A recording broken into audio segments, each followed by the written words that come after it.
नमस्कार, स्वागत है आपका डीआरटी न्यूज में।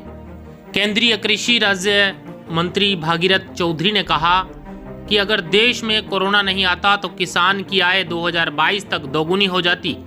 पीएम नरेंद्र मोदी ने किसानों की आय दोगुनी करने की घोषणा की थी, लेकिन कोरोना महामारी के कारण 2-2.5 साल काम नहीं हो सका। पीएम मोदी किसानों को समृद्ध बनाने की दिशा में दिन रात काम कर रहे हैं, लेकिन विपक्ष नहीं चाहता कि किसान संपन्न बने। श्री चौधरी गत शनिवार 15 जून को प्रदेश बीजेपी मुख्यालय में मीडिया से बातचीत कर रहे थे। चौधरी ने कहा, मोदी सरकार किसान हित में 3 कृषि बिल लेकर आई थी। तीनों कृषि बिल किसानों के लिए वरदान साबित होते, लेकिन वे राजनीति का शिकार हो गए और लागू नहीं हो सके। हम किसानों के बीच जाएंगे, उनसे चर्चा करेंगे कि उनके हित में क्या हो सकता है। हम आगे किसानों से संवाद करेंगे। जब तक देश का किसान खुशहाल नहीं बनेगा, तब तक विकसित भारत की कल्पना साकार नहीं हो सकती। चौधरी ने कहा, प्रधानमंत्री नरेंद्र मोदी के नेतृत्व में देश के किसान की पिछले 10 साल में जितनी सुध ली गई है, उतनी सुध पिछले 70 साल में नहीं ली गई थी।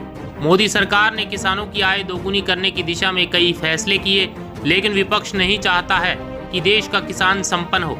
किसानों के हित में मोदी सरकार 3 कानून लेकर आई थी, लेकिन विपक्ष ने उन कानूनों का विरोध किया।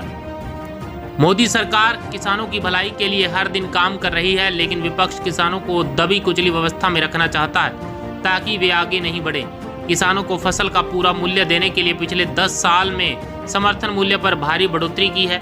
कांग्रेस ने 70 साल में किसानों को उपज का पूरा मूल्य दिया होता तो आज देश का किसान संपन्न होता।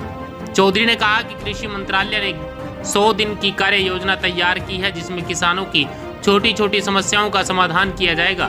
कृषि मंत्रालय के अफसरों के साथ बैठक की है।